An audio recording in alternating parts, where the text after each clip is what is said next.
This is the big year for the Beagle. The lovely Miss P won the hearts of the world when she took Best in Show at Westminster. Seeing Miss P may have inspired you to get an adorable Beagle of your very own. Well, our next guests, Mark Irvin and Ed Larmore, are from the Colorado Beagle Rescue, and they want you to consider adoption. They brought a Beagle friend all along for me to play with. That's right. This is Andy. Yes. Andy was named after actually one of your, Andy Schaefer, Yes. who was a photojournalist here at 9 News. And it's such a great story. Yeah, he's a wonderful dog. And how old did you say Andy was? Andy's between 7 and 8 months. He's still a pup. Still a pup. Yes. So what is your mission at the organization? Well, it's about rescuing.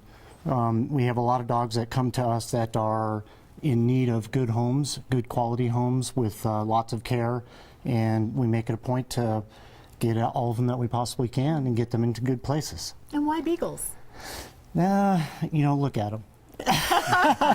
See his face? You see that face? Their size, their stature, they're just wonderful pets, and they're just great with the family. Yeah, they're awfully adorable too. So, Ed, now that the Beagle has won the Westminster, what do you want people to know about this breed? Well, we want them to know that, one, they're a scent hound. They are a hunter. They've been bred for centuries to hunt. They're going to howl when they get a scent, or if they see something that they might want to go after. They are very pack-oriented, and you have to dominate, be the alpha in the group. You want to be sure of that, because if you're not, they will take that place and they'll run the household. Interesting. Yes. That's good tips. Good tips. Well, as we look at a few pictures of Beagles that are up for adoption at the Colorado Beagle Rescue, tell us what the best part of your work is with the Beagles. Well, it's what Mark said. We get the opportunity to save these animals. They come to us from in-state, from out-of-state. We get a lot of dogs from back in Missouri, Arkansas, Oklahoma. And if we didn't bring them out here on transports, they probably would be put to sleep and they wouldn't have an opportunity to live their life out.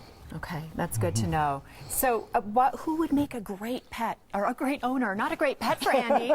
we know who would make a great pet. Well, if you let them be the alpha, you may be Yeah, the that's right. We need to find Andy an owner. But we like homes that have a good family-oriented home.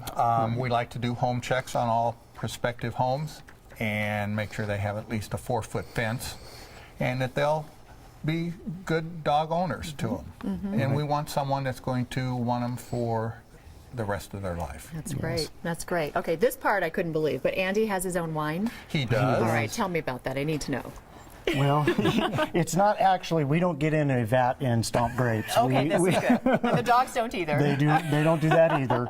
We have a company that makes the wines for us. It's Benefit Wines, and we have the label made, and the label that is on these bottles here is actually of some of our dogs that are in the rescue. Okay, Yes. all right. And it actually is very good wine. I bet it is. I'll bet you wouldn't put your name on anything else, right? No, it's tempting to not open one now.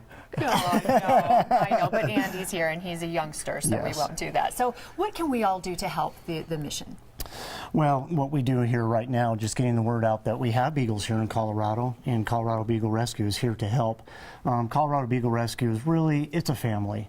You don't get just a Beagle, you get the rest of us that know the animal very well and can help with raising them. Yeah. Right. We know the breed. When they have questions, we have them call us back, make sure that everything goes well in the home that they go to. Right. And what about volunteers?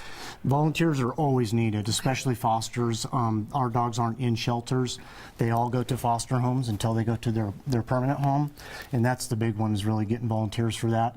We also have some other items that we do, like the Beagle picnics and things of that nature that we do, that really the help that we get from that really it goes a long ways. Absolutely. Yeah, like right now we've got coming up on our website a Duffy Roll fundraiser. Oh, very nice. And those are always very well accepted. Especially They're me. very good. You're not alone. Sounds me great. also. Wine and Duffy roll, I mean. That's And then in the fall we have a bowling tournament up in Longmont, And those are a couple of the major fundraisers, along with the picnic that we have every year. Yeah. Now, are all the dogs purebreds? No, not as far as we can tell. Okay. No, a lot of them have a little bit of mix into them, but we do have quite a few that are purebreds that you can tell right off the bat with the typical tricolor markings and things of that nature. Now, Andy here is more of a red beagle. But we do get them mixed in every once in a while. How could you resist this phase, purebred or not, he's right? Great. You know, some of the dogs we get do come with their paperwork, and we know whether they're a pure breed or not, but so many of them are picked up as strays and then brought to us, and with no history, It's hard to tell. we just don't know for sure. We can look at them and say, yeah, they look pretty much like they're a purebred beagle, but we just don't know for sure. Right. Well, we're going to get this little guy, Andy, a new home. How about that, okay? Well, now is a great time to help beagles in need. You can go to coloradobeaglerescue.org and show your support by adopting an incredible beagle like Andy. You can also volunteer, foster, or buy a little CBR wine to help the rescue. Call 303-464-9403 and learn more all about the beagles, adoption, and their adoption online at coloradobeaglerescue.org.